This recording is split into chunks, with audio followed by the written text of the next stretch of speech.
Welcome viewer, I am Murugan S. This video tutorial describes how to disable places bar in file dialog in Windows 10. Type GP edit in Windows search bar. Click Edit Group Policy. Click User Configuration. Click and expand Administrative Templates.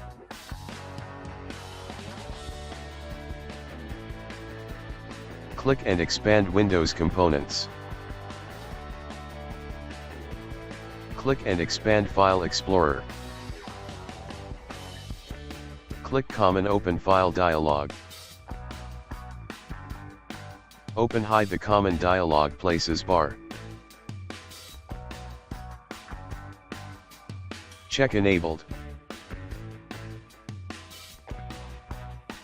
Click Apply, OK. Close and exit Group Policy Editor.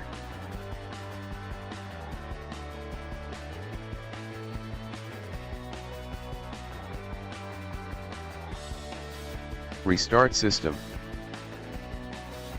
I hope this video tutorial helps to you. Please like, share and don't forget to subscribe my channel. Thank you very much. See you next video.